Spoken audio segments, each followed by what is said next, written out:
I know. Like, well, it is my show. We can have the dogs if we want to.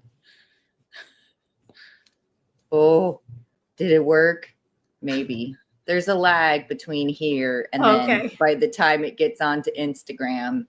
And then once that feed is working, then I think I can share it to P3. I don't know. It's too many things. That's why I was like, this will be the episode where we cuddle the doggies.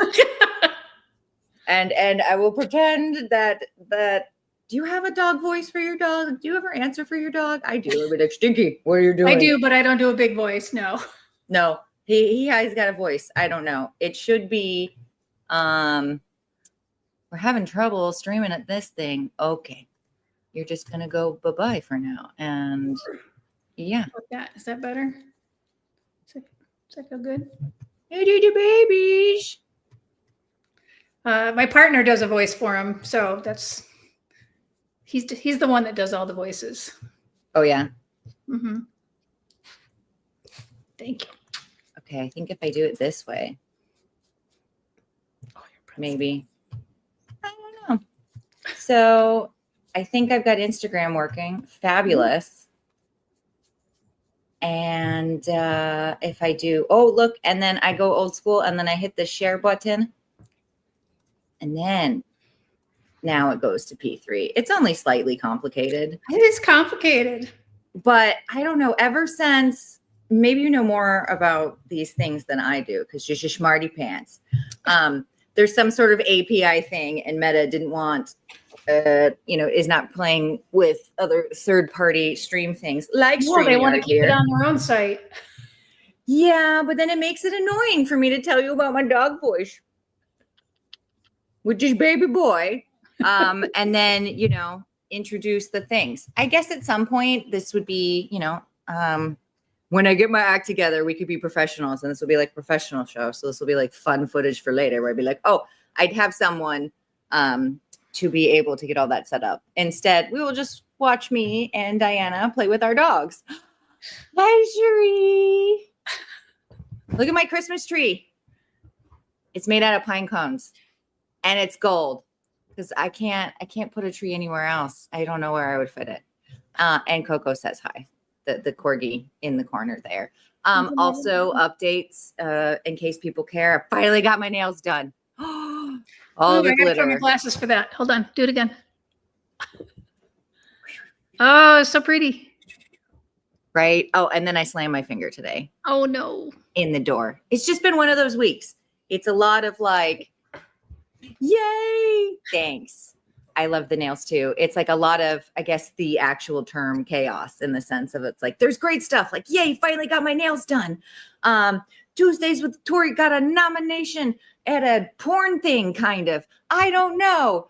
Hi, Danielle. And then now Danielle's here. And so it's like, it's that's all I can say. It's like, look at these gorgeous nails. And then I broke the shit out of like some blood vessels here because I slammed it in a door. That's just it. That's just our door, just a bedroom door. Yeah, like the door. Well, it's a very, very Onyx Storm. Ooh, I know. It's dark, like blue, and then I was going for Star Galaxy vibes, right? But this is also in the what was it? The chrome sort of line is what the people at the nail salon went for, and it had been so long. I had taken my claws off. Thanks. I took my claws off like around when my mom had her surgery, so I could help with those things. So I'm very excited. So updates. Right? My nails got done. I finally figured out how to hit the button on Instagram. We've got puppies today. Tuesdays with Tori got a nomination and I'm still freaking out about it. And look at my cute Christmas tree. It's made out of acorns and it's gold. That's everything if you all are just tuning in right now, because as mentioned, it takes a minute for me to connect all the things. And someday I'll be a grown-up and I'll have all that connected somehow before this happens, but it's a live show now. And it's just us today. And I'm really excited because it's Dianna. And I'm going to give Dianna time to do all the things. But mostly I'm really excited to just kind of gush about marketing strategies. But not just like this big, like, what is marketing sort of strategy, but specifically to education. I don't know if you all new here, but if you are, hi. It's Tuesday and I'm Tori. And a lot of times people come and talk to us in this, what is this? The adult retail side of whatever this industry calls sexual health, wellness, pleasure. Yeah. I will come up with the correct name here soon. But I don't know what it is. But a big part of what I hear in just doing whatever this beautiful platform has turned into is that education is something that is either non-existent or is lacking or not as approachable, or just have no idea where to start, right? Everybody's overwhelmed. Right. So I brought Dianna and we're going to deep dive into this. But now I'm getting ahead of myself. I'm too excited because, wait, did you show everybody the dog again? He's on camera the whole time. Oh my goodness, I couldn't see him. I was looking for him in your lap. No, he's going to watch over us. He's my favorite audience member right now. You're reminding me of why I do this, right? He's so ridiculous. I'll have to find an angle that allows him to live. Oh my goodness, he's so cute. I think I was telling you or someone where it was like, oh my God, this is hard. I'm so privileged and blessed to be like able to now grab like not just amazing guests, but like the attention of even more amazing guests, just with whatever that's been happening. But now I'm like, now I gotta do it. I know. Well, so that's the hard part is that I know all about the back end, but I'm never on the front side. In fact, I go out of my way to avoid this. So I'm like super, again, thank you, Dianna, for coming. And anybody else that wants to join or feels like me sometimes, like a crazy head or Dianna's, where there's no rule book here. Mm-hmm. So what started as me attempting to soapbox and let people know what was kind of blowing my mind in my transition of working for a lubricant manufacturer and then exclusively a lot bit more with now condoms the last 2 years, something that should be so interwoven is completely managed. Like the business strategies are so different. So something that started as a rant and a journey turned into me speaking into the ether, and now people come and help and support. So thank you for tuning in if this is your first time. Today is a Tuesday with Tori and Dianna. And you've had 50 guests at this point, over 50 guests. Again, it's a whole thing now. It's not just like it's a whole thing that gets nominated for awards. Right. So I guess now I got to do it. So thank you. And Dianna's here to keep me grounded. Right. And be like, well, here are some ways to just make things make sense, because as I started to mention, it's like I spoke into the ether. Yay. And things just started happening. So now it's like I have guests. And now I'm an educator. Question mark. For certain. In this industry, I don't know how you can be any part of it and not think yourself an educator. I guess I was always thinking I was like a hi, Emily and Blanca. I was more of like I'm a storyteller, and I guess in my head I still am, but probably, but it's we've all taken up a mantle of like there's a lot of people we have to carry at this point nationwide. Right. And I never know if my perspective is just so, I don't know, I'm down the rabbit hole. That I don't realize that maybe we as an industry do things a little bit differently, but also there's a lot of things that are the same. Well, yeah, I mean, business is business. Yeah, but then sometimes, I don't know. Anyways, that's a whole different tangent. So welcome to the show that I've now made that is apparently for education and talking about dogs and my nails. Thanks. So I roped Dianna into this because now I'm trying to do the things, and she's a seasoned marketing expert. You like, I wrote some fancy things for her. I'll do it. I'll read them here while I hold my fancy dog. Oh, wait, and the wine. Nom, nom, nom. Right, we'll do the seasoned marketing expert who spent years helping individuals and organizations navigate all the complexities of modern marketing with what we have to deal with in this intimate space. So what's great is she's got all this corporate strategy, curriculum development, as well as a lot of hands-on training, so that Dianna's here to bring this huge wealth of knowledge to just kind of spark that creativity, right? I know a lot of people are always like, but how are you do it? Or I need the formula. And that's where it's like, I don't know, go down the hall of any sort of business or marketing bookstore. That's how you get it started, right? Like it's so simple, but not. So, Dianna, I'm gonna give you some time to do your, like, hey, I'm Dianna. These are the things I do, and these are my expertise, and just like, how the hell did you get here? Oh God, how I got here. Marketing education, I think I definitely found my way into it. Back in the day, I did pharmaceutical sales, and I was pretty good at it, but I hated it. But eventually, I did well enough that I got promoted, and I started doing more education. I would work specifically with doctors who, not just to educate on the product, but on disease states and talking about new studies. And so education was always a big part of what I enjoyed about my work. And so coming into this industry and seeing so much opportunity for education, it really made my heart sing. And when we're talking marketing education, we're not, what's really cool, I'm just clarifying for the audience and for our discussion, Dianna, is we're not talking run of the mill, just like marketing, right? Or copy or something like that is some sort of like, no, we're talking specifically marketing education as it pertains to the adult kind of B2B side, which doesn't mean just product training, I guess is what I want to make clear, right? The way that you sell something and the way that you market it, even though it's the same thing, it speaks to different people. It's not the same thing. It's like saying features and benefits are the same thing. So see, there you go. A lot of people would, kind of perceive, well, what's the difference between a feature and a benefit, right? Exactly. So like, that question is everything to do with education. Right? See? Yeah. So let me kind of just remind the audience here that we're talking in regards to marketing education. So it's going to kind of have all these things together, but not necessarily be as, what do you want to call it, like carbon copy of whatever traditional advertising you might see in a commercial or on, I don't know, whatever website you're scrolling that you read your news on or what have you, right? That we're not talking marketing education in that sense, because as I know you started to mention, not only do a lot of us in this industry have two hats, right? You're doing sales and marketing, or you're doing data analysis and order entry, whatever it is. I kind of just wanted to give you some more time with that lens, as far as like, what even sparked the passion and how different, like, what are the fundamental differences that you want to make sure people are kind of turning around in their brain between marketing education and how is that even a thing, even though it's such an important thing? Everybody I've talked to on the show, like, we should go back someday if I had time.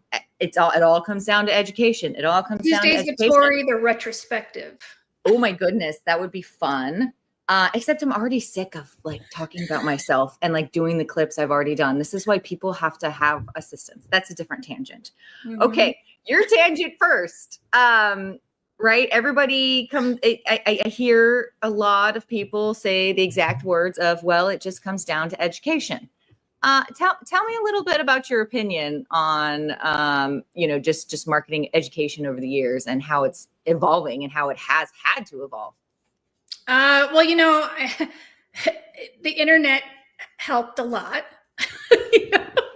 There was a long time ago, you'd have a question, you're like, I wonder, and you would never know the answer unless you like ran into a library. You would never know. And then the internet was available, and suddenly the world is at your fingertips if you just know how to ask a question, Well, right. Not even the internet anymore. I remember back in the day with the dial-up, it was, you had to Google keywords. Yeah. And then check to see what a page was what. Now I can just literally like grunt or hum into Google. And it's like, oh, did you mean this? It's kind of crazy. Yeah. But we don't want to get into that, or it'll really scare people. Okay, not the scaring episode, just right. We're talking in less than 50 years. Well, this is how quickly things have changed. If you look at so you've got people who are looking for answers. They have questions. And And then, you know, these answers come up, and then the answers that seem to like make most sense and the people go back to and refer to other friends, Google starts saying, yeah, that's like a good source of information. So what's happening is there's a narrative happening, and there wasn't a narrative happening outside of this industry years ago.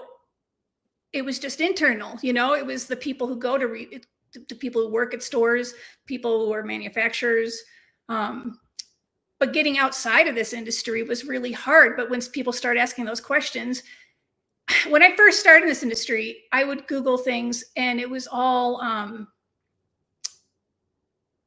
I don't want to say, they were cam girls. All the answers were cam girls that were pleasure related. And they're obviously very hardworking. It's a viable role. I'm not questioning whether that's a real job or anything. Of course it is.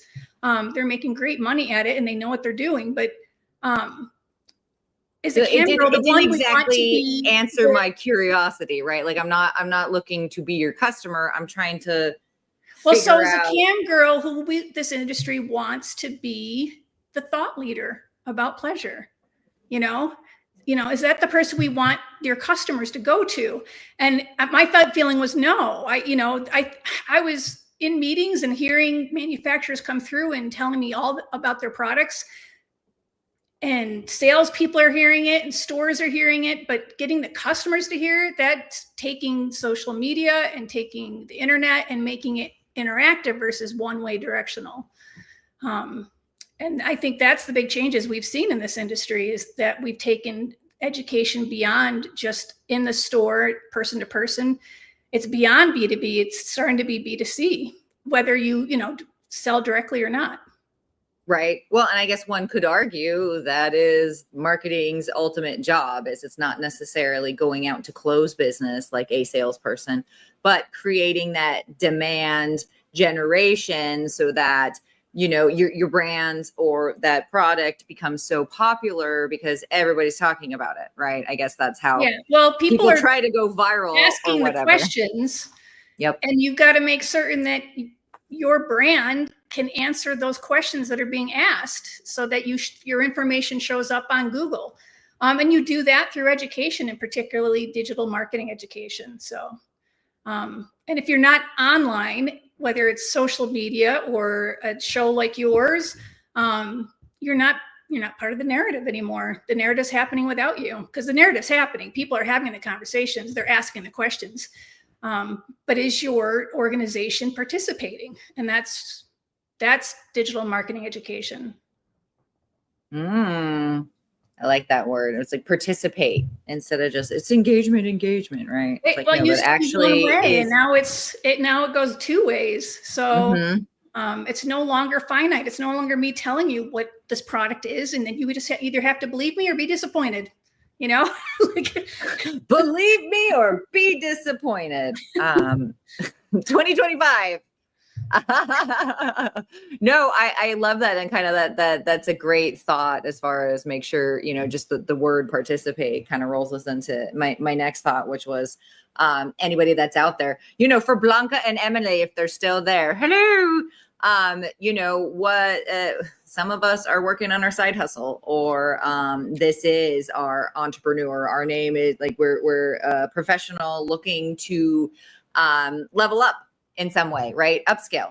What I really like participation, but what's maybe another piece of advice or story that you'd give Blanca? Oh, look, she says she's still here. Hey, okay. See, they love it. It's like we're talking to Blanca. What's advice you give anybody that's looking to just level up their marketing knowledge, knowing that like marketing can be this big at the same time that it's this big? I would say more than anything in this industry, specifically this industry, it's about trust building. Whether you're doing a show like this, or whether you're in someone's store, or whether they're in your boardroom, it's trust building. You can't just, I always found it really curious, it's unlike widgets. These are intimate products. Oh, widget is anything, right? I know, these are intimate products, and we're talking about them theoretically, we're talking about them abstractly. um, and yet there's a certain intimacy. So where's that line? How do you build trust in something that is generally very vulnerable for most people, even though it is just a product? It's not a widget, you know? No, that was a big kind of just aha moment I had a couple years ago where traditionally I had been, maybe selling lotions and potions, and it was much more figured out for you. So I would use sort of a testimony or my opinion because I had used said product. Right. And that was part of my sales spiel, but kind of in just a different lens in the last few years for me has been, well, not everything in this store is going to be for you, and that's okay. Right. But you shouldn't have to or need to only rely on your personal experience. Because again, where's the line? We have the education, the people are coming to us. We want to do the right thing, but also you need to protect yourself. And unfortunately, I've heard but other also the stories customer, out there. honestly, also the customer, because they shouldn't be in that close of there shouldn't be personal intimacy between the two of you. This is a professional business. So I think it comes down to just like if you were to attend a kink event, to create a good container, you have to talk about boundaries and consent. And I think the same thing happens in education in this industry, whether, again, it's personal or digital or even just in educating yourself on how to market it, period. Not just, hi, this is, you can't, we were talking about features and benefits differently. And it's like, again, you can't talk to me as a buyer the same way that you're going to talk to me as a retail associate, the same way that associate is going to speak to the person walking into the door. But you need to be aware of all of those aspects. Mm-hmm. So it's again why we were laughing. I think, what was it back in June, where it was like, how is it? Everything is so simple and so difficult at the same time. Did you just see that? Did you see how it was like, oh, well, marketing is A, B, and C, but also as you get into it, it's like this, right? So I get it. It's not easy. Specifically because of the products we sell. We're trying to sell experiences. We're not just selling something that's the siding on the side of your house. You're like, yeah. No, there's no like inspection. These are personal items. And so how do you build trust on a dime? How do you establish yourself if you're a retail store? How do you engender trust? How do you show consent and boundaries so that you can model the behavior that you want to see in the world? And so I think those priorities really make the difference in the kind of education I do. I had the pleasure of taking, and I didn't get to finish all the things because time, who has the time? But Ann Hottership, she was doing one of her communications classes for, it was just last year. And one of her classes, she was talking about one of the things you need to do as even just a speaker or anybody in public health, which I thought it's a great thing to translate into the sales floor, is you can show up and just automatically talk about your rules and boundaries before you even get into it. And I was like, oh my goodness, that's happened to me a lot. And I didn't realize it. Case in point, how many, maybe not everybody here, but Tori is sometimes a nerd and I'll watch some speakers, right? Or PowerPoint presentations. And there's usually a slide, or the first thing that somebody is talking about is like, okay, well, before we get into it, here are the rules, right? Like we're going to clap at the end, or we're going to do something like that. Exactly. Like, absolutely, you can do that on the sales floor, but this is part of marketing education, like realizing there's another way to look at it or approach it. Mm-hmm. And I think if we think about it through the sexual health lens and we understand what works to make people feel safe, it comes down to consent and boundaries. So the more we can apply that to the way we engage with each other professionally, I think that'll make a difference in how we can talk about our products and how we can educate the consumer and educate the retailer and educate, down the whole line so that everybody has a better sense of what's healthy. I love that. It's not just, it's a seed, right? It's the flower of education. But again, you can't talk to everybody the same way. I can't come at you as a buyer and just tell you, oh my God, this was my favorite toy. you're like, cool, I can't report that to my boss. I need to know how much money we're going to make. And how am I going to keep the lights on and put like, food on people's table. But then you also still need to know how to put food on the table. But then what are the people that are working for you going to tell the people that need to put it on their shelves? And then how do you get that message to that consumer as well? Right. Well, and so education, it's, so anything that I've done, and I set the container, we talk about rules, expectations, boundaries, and that allows the people who are in the container to be more vulnerable. And I think that is how to really push education in this industry. I don't know if you got a chance because I was talking a lot, but Blanca says our name is our resume, and she suggested that, like, branding yourself and not just your company or your product or your brand. And I would think, again, this is the fun conversation. Maybe I only have too much in my head, but I like to kind of figure out where the line of sales and marketing is, because, right, you can't market anything if you're not selling it, and you can't sell anything if you're not marketing it. What's a handshake? Right? It's like, who's on first? One's opening the door, one's opening the door, and the other one's walking through. I mean, it's a cooperative effect. If it's not working well. So right. So in the same way that a lot of times the road warriors of our industry, it's absolutely your as someone who unfortunately found herself needing to get employment within 2 weeks stat. Had no idea how important it wasn't necessarily who I knew, but who knew me. Right. So right. I get how that's very important, but if this wasn't a sales and marketing sort of education role, would that be as important? Again, I don't know the answer because I think I'm too far down the rabbit hole, but Blanca has a point coming out here, and just, you can't, what am I trying to say here? Right. Like, the product is, our reputations precede us. There you go.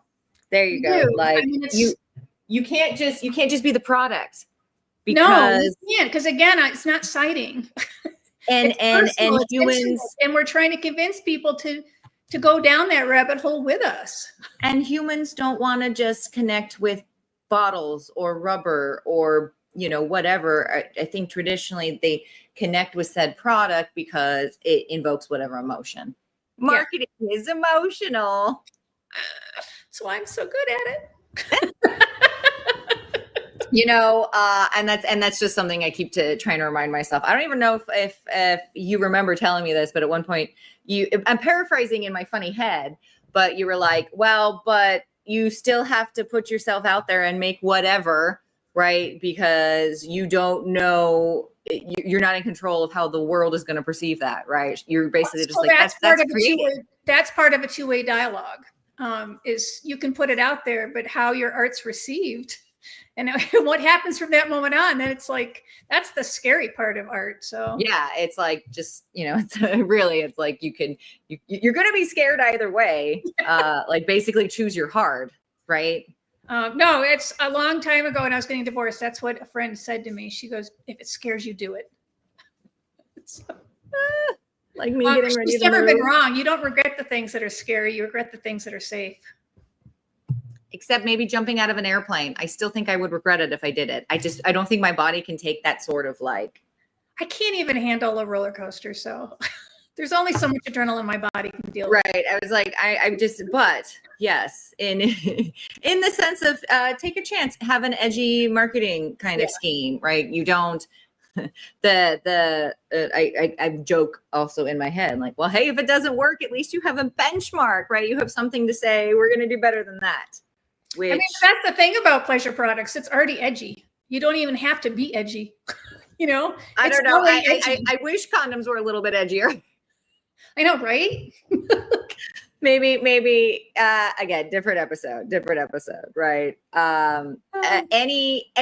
What's kind of your other favorite misconception about just marketing and marketing education, and how do you tell people to overcome it, right? Because now I'm asking for me, as now I told you I'm two in my head and now I got to do this stuff, but I'm also sick of me. How am I like, how do you overcome the things you want once you get the things that you want and the momentum starts happening? Like, how do you know you've hit the, how do you know? I see a lot of people not utilize their social media because they're afraid.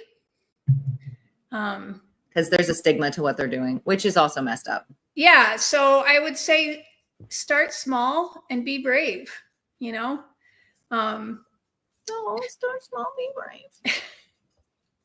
I mean, honestly, because if it works, then you keep going forward. And if it doesn't work, then you at least know where to go back. I guess my anxiety brain is like, how will I know if like, what's the linchpin? When do I give up? When do I surrender? Or do I never give up and I never surrender? Are you enjoying it? If you're not enjoying it, it's a good time to let go. Yeah. Well. And that applies to, you know, personal or professional intimacy. So. Life lessons by Dianna. You're not wrong, right? And then that's I mean, it applies both ways. So yeah, like the end of it is, it's like the moment it's like, okay, cool, everybody has to work. I get that. We have to be responsible, blah, blah, blah. Mm-hmm. But when it's not servicing you, then you don't do it anymore. No, and then it's a good time to let go. One, it'll bring in something better. Hopefully, it gives space for something better in your life to come. But mostly because if it's just not feeling good, it's not feeling good, then why are we doing it? You know? Right. But it's not our fault, guys. I've been told this is what your brain does. I could grab the books for reference later if anybody wants, but this is what your brain does, especially a fun, lots of colors, a neurodivergent brain like mine does, is typically there's a formula. And so your body and your mind especially would rather insert said scary formula as like the worst case, but that's just the worst case your brain knows. And that doesn't even mean that that's what's going to happen. And it doesn't even mean that you're planning for a worst case. It could be even worse, or it could be so grand and nothing like you were thinking in your head. It's just, you know, our body wants us to run away from saber-toothed tigers, I guess. And now we just have to stress out about per my last email or whatever. The corporate jungle. Gotta read. Hold on. Oh, okay. I can read from the Miss Blanca Shiny Pants. Social media is where I feel safe as being my goofy self because I don't see the eyes staring back at me. Right. I can get that. Except then now I'm like trying to edit and do shit. But yeah, right. It's almost easier to just like do it and run away. Right. I'm the number one person that will spin, especially at like trade shows. I'm always like, oh my God, should I have not said that? Oh, or did I make somebody mad? And I don't know the answer, but yes, I can see this is one part of why social media is so addicting, is because you can get validation for the sliver that you want to show somebody, right? I validate you, Blanca, and your posts make me smile. So keep them coming. There's a whole part of belonging that happens with social media that people feel like they find, you know, they're people that they belong with. And you don't just have to stick with what you've been taught your whole life. Social media has really opened up the possibilities. And so I think that's why I love social media and digital education so much, is that people who aren't going to look for the basics are going to find information because they're searching for it. You know, they're going to find the people they belong to. They're going to find the ideas they belong to. As long as we're all talking about it and putting it out there, because if we're not, then there's a less chance of people finding us. See, and then sneaky reason why I still do this show, because then I have a fun conversation, even though it was a week. I have a fun conversation with my friend Dianna here, and she reminds me why we do the things that we do, right? We're not dead yet. And, you know, for me, if I can just spark one thing for one person, right? The whole concept of you know, I want to be somebody that I would have wanted to hang out with when I first started in the industry 10 years ago. So just trying to remember that this is why we have a show, trying to be accessible. And now I get to have a you know, it's a hard week. And now I get to pull inspiration from my friend Dianna, and I'll call it marketing. Blanca's saying, unfortunately, many are scared of ridicule and rejection, not knowing that a blooper is what can make you go viral. Again, because we can't control how the universe reacts to the creation. They say creation. no press, like there's no such thing as bad press. You just got to be able to suffer through it, I guess. Yeah, and like having the balls to deal with bad press, that is a skill. It is. In its own. It is, and there's a certain amount of vulnerability that you have to be open to. But vulnerability is where we build trust. And again, if that's like what we're trying to do in this industry, we kind of do have to put ourselves in these awkward, compromising public positions to talk about what we do. You know, I guess, and again, sometimes I'm thinking, well, if I didn't do it, who would? Right? So, you know at some point someone will be filling my role, but also it's like, obviously, I can get someone like Dianna to come and have a chit chat with me, and we'll stream it live because somehow this is working for somebody. So that one somebody is Dianna and maybe Blanca today. Because now, look, it's like we get to catch up, and I'll pretend it's marketing and hold the puppies. Okay, so Blanca says, plus we forget that our target customers' audience is a social media generation. Yep, they live on the gram or the TikTok. And if you don't have like a face, it doesn't have to necessarily be a person face, but you can't, again, when we were talking about how you market to different types of audiences, and you might even consider them the same audience, and they are and they aren't. I'm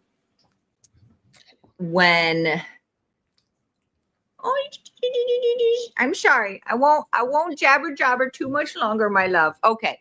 My point was, we'll just rewind and freeze here for a minute. Sorry. You still have to be approachable.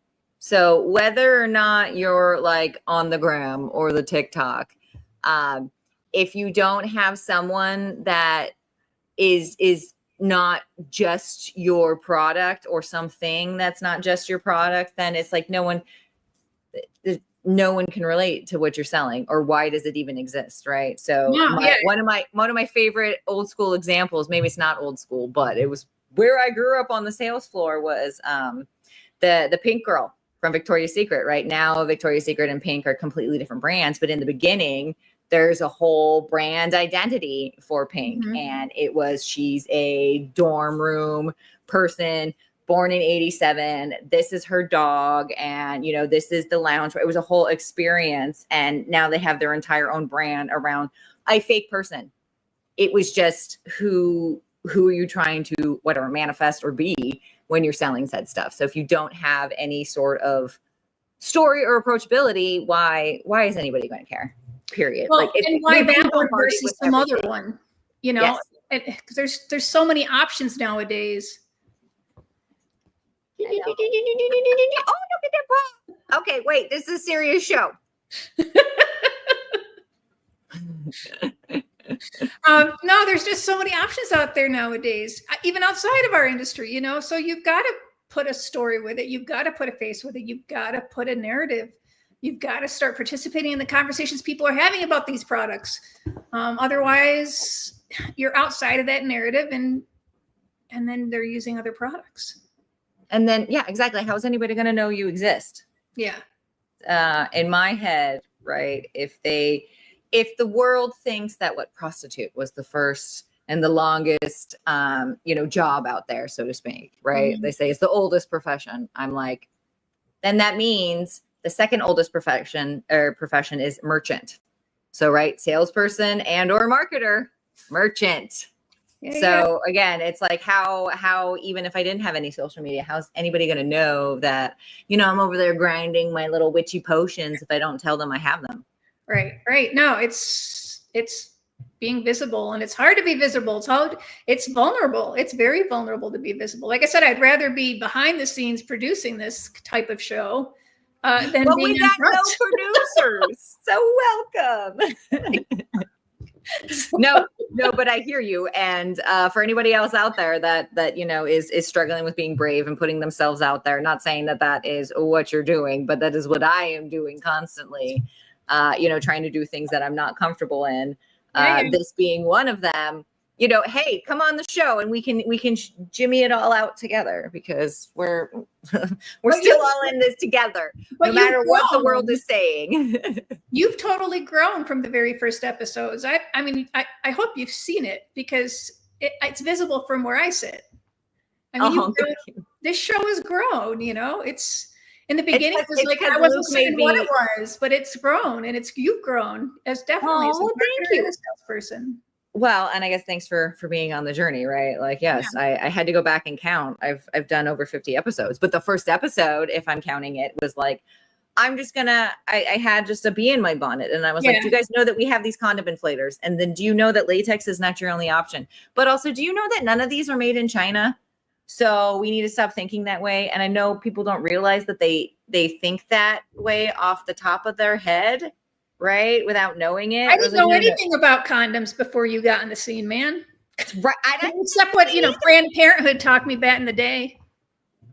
It's like, and so now I think it's just because we're, even though condoms are such an essential part of any part of sexual health and pleasure, right? They're not mutually exclusive, people. But their businesses and their marketing strategies are completely run differently, because they've had, 50 more years minimum in this kind of business space. Mm-hmm. So I don't know, it's been interesting. Thanks for coming on the ride, guys. That's been Tuesdays with Tori. It was like, I thought I knew some things. I don't know anything. I'm still learning, like the fact that skin has the intellectual property for that polyisoprene. I know. Right? It's wild. So freaking smart, but like, it's not just out there. Or I know my favorite thing I told you was like, there's a standard, there's an industry standard for condom, like thickness or thinness, however you want to think about it. It's like, oh my God, nobody knows. But like, I, at least as a whatever cosmetic person back in the day, or, a beauty person, I know kind of like the good, better, best of moisturizers. That's talked about all the time. Why are we not talking about the good, better, best of latex? Back when I first started as a pharmaceutical rep, I was on a road trip with a bunch of friends, and they were asking me about what kind of products I sold. And at the time I did birth control. And I was talking about the differences between the different birth controls that I sold, but also in the market. And everybody in the car was like, and these are all like 22, 23, 24-year-olds. And everybody was like, I thought there was just the pill, like the one, like just the one, right? Just the one Trojan, the one. Yeah, exactly. Condom. And so I think it's the same thing. It's just the one. There's just condom. There's just the condom. Even though there is a brand of one condom, and it's not the one we're talking about. It's not even the one, like that's the thing, is I think there's a lot of people have no idea. And if you don't go into an adult store, you wouldn't have any idea, because you would walk into your average pharmacy and it's all Trojan and maybe a second brand, but oh yeah, like again, let me shout it from the rooftop for the cheap sheets in the back. You're not competing with Walmart and CVS. They literally only carry 3 SKUs. They have the same thing, just in every other size. You can use their name and their marketing and their demand generation to get people into your store, and then keep coming back because you have the better condoms. You should be a loss leader to get your people into the store, so you can educate them about all the other kinds of condoms there are. Commodities are important. They're so important for your portfolio of sales. Mm-hmm. Period. Yeah. Oh, look, he's finally sick of me. Anyways, that was a fun tangent. Yeah. I hope that clip comes out as I'm trying to post things. It's hard. Again, it's hard to do, but also, I still have to sell the things, and we all have the 9 to 5s, and it's December 10th. I feel like we just had Thanksgiving, and now we have pineapple Christmas trees. So it's been a year. It's been a year, folks. I'm just going to say it. It's been a year already for you? I don't know. How has it been? 2 years, yay, that I've been at Paradise now, but also 2 months. I know, just right? I'm still not sure how that's all connecting, but we're working on it. I've just decided we're going to keep going. Pluto shifted or some stuff. The cardinal signs are going to be fine. So, I just gotta keep moving forward and just take the energy, because I can't. the roller coaster life has been. Yep. It has been, and I don't think it's going to stop anytime soon. I think we're on it. I think we're on it for a bit. I really do. But like Chris K's article, I loved Chris K's article. I did. I had to text him and be like, thank you for putting yourself out there. Yeah, things are shifting. Things are shifting. And so how are we going to adapt, and how are we going to adjust, and how, you can't lament what was, or we're just. Yeah, unfortunately, it's like you can't go back. You really can't. No. Right? So you might as well. Only in your fantasies. Mercury is enjoying reverse cowgirl a bit too much. Oh, girl, I don't even want to. We can't even bring Mercury or what? Who's the other fucker right now? Besides, is it Saturn or Jupiter? Someone's making Mars upset. It's going to be bad, is what Instagram tells me. Yeah. It's a ride. I like to blame the universe.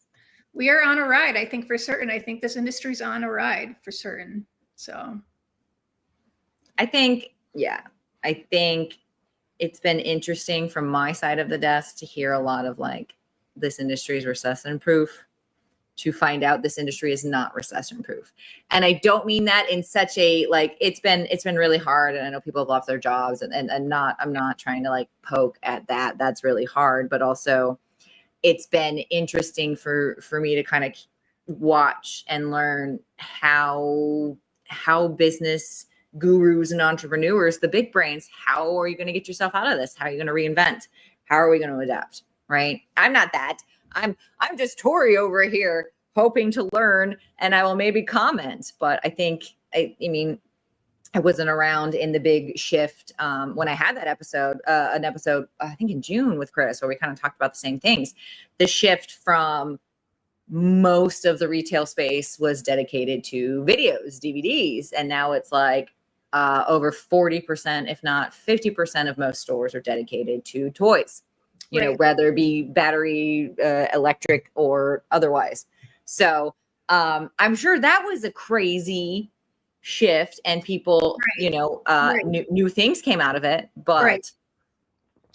Or even back in the day when they had all the arcades, like it was the only place you could go to buy a product, and I can't even imagine that as a woman being like, sure, like, let's go walk right in there, and so I think this industry's had to do a lot of change, but this is the first big one I've seen in my time here. So, I'm just going to be here for the ride. Again, speaking into the ether, if you guys would like to comment, or also, soapbox, or you need me to go on a research tangent, like, I'll be like, Diana, how do we feel about this? We'll figure it out. It'll be great. Megan. Yes, it is a never ending story. The never ending story. Also, I need to get you on the show. And then we have a Blanca. The industry is just shifting and shaking, and we all need to roll with it and see what angle we need to take and make sure to stay afloat. I hear you, Blanca. Couldn't have said it better. My problem right now is like listening to myself. That's the hard part, right? When it's at least for me, conflicting priorities. It's like, should I even be paying attention to A, B, and C because, A, B, and C sales are not coming in too, right? Right. It's hard to know what to focus on. Oh my goodness, how cute! Anytime I'm here for the chaos. Hello, darling. Thank you. Okay, I think I'm gonna need you then. Like whatever, the week after the second week of January, whenever that is. I will text you later. Tangent. Maybe I'll get cool and have like a button, right? Maybe I'd have a producer, and because like I can do these cool banners. I just always forget. I love that banner. I'm so, you should do that all the time. I know, but then the problem is I have a hard time with like typing and then clicking the new the banner I need for the funnies at the same time. Yeah. This is why you need a producer. I will say that's why I like being on the back end, is that it's a lot easier when there's somebody to manage the chaos and the rest of the people can just. It is and it isn't, because then, right, then you're, too many cooks in the kitchen are always not.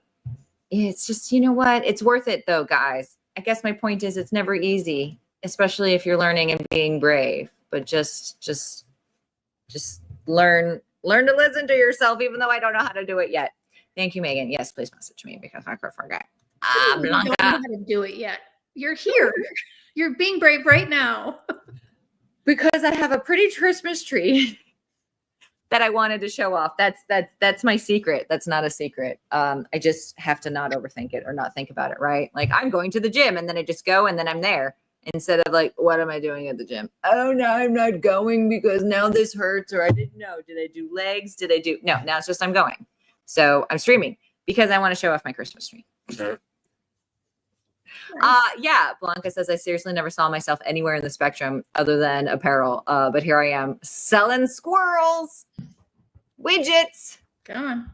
You know what? I think when push comes to shove, unfortunately, I know there's the stigma and the things, but if you can sell anything we are selling, then you can insert widget here. What are you not going to be able to sell? I know that I agree 100%. I've long said that I could never market widgets though, because they're not very fun. No, an actual widget is not very fun. No, I mean, so that's the thing is I love the fact that I could talk about anything, you know. And therein lies it. Yes, you have to provide for your family and you need to be a contributing member of society. And I have to get out of the house because I'm a plant and my mental health will creep out into bad things if I don't, right? But maybe try to enjoy what you're doing because you don't get a redo. There's no like rewind, like, oh, I did all the things. And I don't mean to sound sexist, even though I'm about to say a sexist thing. In my experience, it happens a lot with women because a lot of women, have been raised to be a bit more performative. So especially when it comes to relationships and their sexual health and pleasure. So I don't have the answer. I'm stuck in this vortex too, but we're here for you. If you also want to comment, people out there in the world, it's been a lot, but there's been a shift and everyone's always been talking about this, like, oh, the porn industry is going into wellness. And that's been happening for at least the last 15 years. Yeah. So here we are on this precipice of, is it pleasure or is it wellness? I don't think it has to be one or the other. It's two mints in one. Right? I was like, I don't think it has to be one or the other. I think it's one wrapped in another. I think there's a lot of, I think if you just think about the products as titillating, we have our audience. But if you start thinking of it as wellness, the audience grows much bigger because not everybody wants the titillating, but everybody wants the healthy pleasure and pleasure health. It's a much bigger market. So it depends on how big of a market you're going after. If you only need a couple dollars, you're going to stick with the titillating. Right. Blanca says, hey, my dad seriously told people I showed my undies for a living. And yesterday he was bragging that I sell vibrating bananas. You know what? Again, you're making money. That's the American dream, right? Why can't we have both? Blanca, we can have both. We can have the titillation and the wellness. I guess that's like my point is it's like it's so interwoven, even condoms and lube, they're freaking married, even though they're probably polyamorous at this point. You can't have condoms and not lube and condoms, lube, condoms, but they're still talking on different planes right now. Right. And their businesses are completely different conversations. Agreed, because there's lots of people who feel like they don't need lubrication and lots of people who don't make themselves available to condoms. And they're not necessarily the same people, they're two whole groups of people, not, understand. Right? They're the same people, but they're different audience, right? You got to talk to them differently. If you're going to get those people to buy in, you need to be able to understand what it is what is the problem that you're solving. Yeah.